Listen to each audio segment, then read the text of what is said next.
قرآن مجید نے کہا ہے اگر خسارے سے بچنا چاہتے ہو تو 4 کام کرو، ورنہ تمہاری زندگی روز بروز نقصان میں جا رہی ہے، خسارے میں جا رہے ہو، اصل مال بھی ضائع ہو رہا ہے۔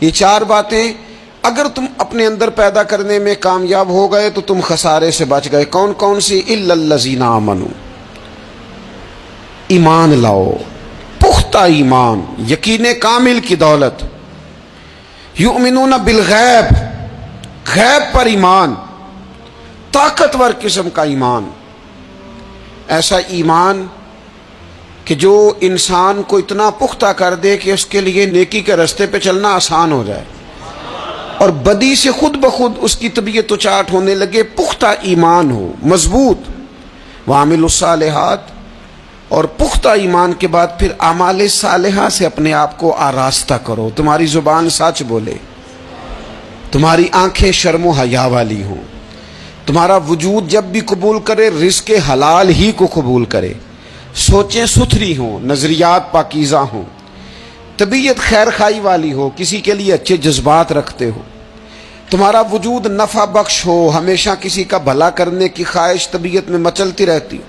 اعمال صالحہ سے اپنے آپ کو آراستہ کرو، صوم و صلات کی پابندی ہو، نماز کا خیال ہو، نماز کے قیام کا خیال ہو، ظاہری باطنی آداب کے ساتھ اللہ کے حضور عبادت کے لیے حاضر ہونا تمہارا جذبہ ہو۔ ایمان اور اعمال صالحہ، یہ 2 خوبیاں، وتواصوا بالحق،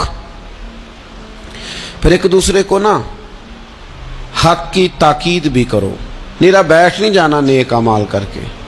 حق نے کی ہیں تیرے ذمے دوہری ذمہ داریاں، خود تڑپنا بھی ہے، اوروں کو تڑپانا بھی ہے۔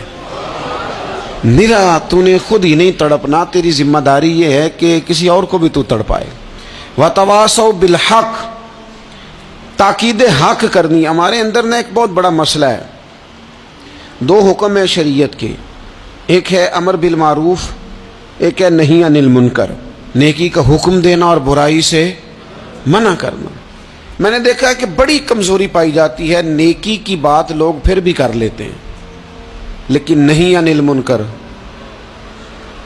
کسی بندے کو برائی سے روکنا، منع کرنا، طبیعت ہوتی ہے گڈ بک میں رہنے کی، مزاج ہوتا ہے سب کی آنکھوں کا تارا بننے کا۔ اپنے گھر کے اندر بھی اتنی جرت کا مظاہرہ نہیں کرتے کہ غلط کو غلط کہہ سکیں، حق بات کی تائید کر سکیں، طاقت ہی نہیں ہوتی۔ ایسی عجیب سیاست سکھا دی گئی ہے کہ ہر شخص ایک عجیب رنگ میں اپنی زندگی بتانا چاہتا ہے۔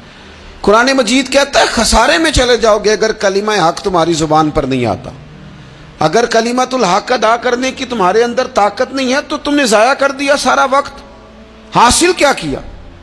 کہیں اگر اپنی برادری، اپنا قبیلہ، اپنا خاندان کسی موقع پر غلط ہے اور سامنے کوئی قبیلہ ٹھیک ہے تو آپ تائید کریں سامنے والوں، آپ کے اندر یہ اخلاقی جرت ہونی چاہیے کہ غلط کو غلط کہہ سکیں اور صحیح کو صحیح کہہ سکیں۔ نبی اکرم علیہ السلام نے فرمایا تم میں سے جو برائی دیکھے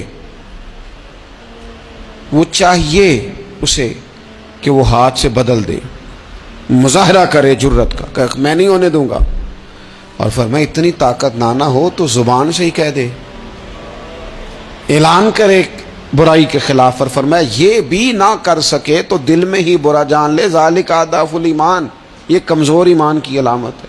تو حق بات کا مزاج، او جی میں نے اپنی قبر میں جانا ہے، او میاں آپ کے ذمہ اللہ تعالیٰ نے قانون لگایا ہے، کنتم خیر امۃ اخرجت للناس تأمرون بالمعروف وتنہون عن المنکر، تم نے لوگوں کو بھلائی کا حکم دینا ہے اور برائی سے منع کرنا ہے۔ غلط کام ہو رہا ہو تو آپ غلط کو غلط ہی نہیں کہیں گے، آپ کی طبیعت اس طرح کی ہو جائے کہ آپ بات چپ سادھ لیں، آپ کی زبان پر کسی مظلوم کے حق میں کوئی کلمہ ہی نہ آئے۔ ایک بستی میں 2-3 لوگ بڑے نیک رہتے تھے اور باقی بستی ساری گناہوں میں، معاذ اللہ کی نافرمانیوں میں، حدوں کو توڑنے میں مشغول تھی۔ اللہ کریم نے فرشتوں کو حکم دیا کہ اس بستی کو الٹ دو۔ فرشتوں نے عرض کی مالک وہاں تیرے 2-3 نیک بندے بھی تو رہتے ہیں، تو رب کریم نے فرمایا سب سے پہلے انہیں تباہ کرنا۔ مالک نیکوں کو، پرہیزگاروں کو، اور میں یہ کس طرح کے پرہیزگار ہیں، خود تو نمازیں پڑھتے رہے اور میری نافرمانی دیکھ کے کبھی ان کے ماتھے پر شکن تک نہیں آیا، کبھی ان کی طبیعت پر بوجھ نہیں بنا کہ لوگ دین کی حدیں توڑ رہے ہیں میں کم از کم زبان سے ہی کہہ دوں، نہ کبھی سوچا ہی نہیں کہ شریعت اسلامیہ کو سر عام پامال کیا جا رہا ہے اور کوئی کلمہ ان کی زبان سے ادا نہیں ہوا۔ پہلے ان لوگوں کو تباہ کرنا خود تڑپنا بھی ہے، اوروں کو تڑپانا بھی ہے۔ اپنی زندگی میں حق کہنے کا مزاج پیدا کریں، کسی کو روکیں کہ میاں یہاں تو غلط ہے۔ ہم سے لوگ مشورہ لینے آتے ہیں، ہم ہاں میں ہاں ملا کے گزر جاتے ہیں۔ اگر آپ کو محسوس ہونا کہ سامنے والا بندہ جو آپ کے پاس بیٹھا ہے وہ بات درست نہیں کر رہا تو یہ جرأت پیدا کریں، اگرچہ حکمت سے کہیں، دانائی سے کہیں، اچھے جملوں کا چناؤ کر کے کہیں، لیکن اس کو کہیں، اس کو سمجھائیں کہ یہاں تو بھی غلطی پہ ہے۔ اور غلطی دلیر لوگ مانا کرتے ہیں، دلیر لوگ، بزدلوں نے بھی کبھی غلطی مانی ہے؟ بزدل تو اپنی غلطیوں پہ دلیلیں دیتے ہیں، نہیں میرا یہ مطلب تھا، نہیں میں یہ۔ بزدل ساری زندگی کہتے ہیں میں ناکام ہوا فلانے کی وجہ سے، میں پیچھے رہ گیا فلانے کی وجہ سے۔ او خدا کے بندے تو بزدل ہے، اس لیے تو نہیں، اگر تو طاقتور ہوتا تو کم از کم اپنی غلطی تو اپنے کھاتے میں ڈالتا، تو اپنی غلطیاں بھی کسی کے کھاتے میں ڈال رہا ہے، یہ بزدلی ہے۔ تو فرمایا ایمان لائیں، اچھے اعمال کریں اور حق بات کی تاکید کریں۔ اچھا جب حق بات کی بات کریں گے تو یہ ہو نہیں سکتا پھر تکلیف نہ آئے، پھر مخالفت نہ ہو، پھر ساری دنیا ٹھیک ہے، یہ ممکن نہیں ہوتا۔ اب مشکل آئے گی تو فوراً کہا وَتَوَاصَوْا بِالصَّبْرِ، ایک دوسرے کو صبر کی وصیت کریں۔ مشکل تو آئے گی، جب آپ حق بات کہیں گے تو کچھ لوگوں کے مفادات پر چوٹ بھی لگے گی، کچھ لوگ مخالفت بھی کریں گے۔ آپ کی زندگی اگر صبر و تحمل والی ہے تو آپ کوئی کام کر جائیں گے، آپ کوئی مشن اس کی تکمیل کر دیں گے اگر مزاج میں صبر ہے، اور اگر صبر نہیں ہے، ٹھہراؤ نہیں ہے، چند قدم نہیں چل سکتے، تھوڑی دیر بھی آپ آگے کی طرف نہیں بڑھ سکتے اگر صبر نہیں۔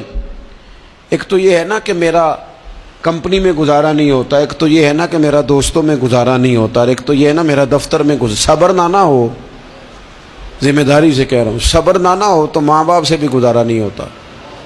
میں ذمہ داری سے کہنے لگا ہوں صبر نہ ہو تو بیوی بچوں کے ساتھ بھی گزارا نہیں ہوتا۔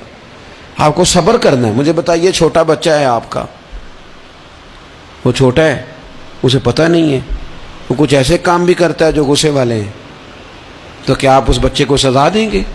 نہیں، آپ صبر کریں گے، آپ سمجھیں گے کہ یہ مقام صبر ہے۔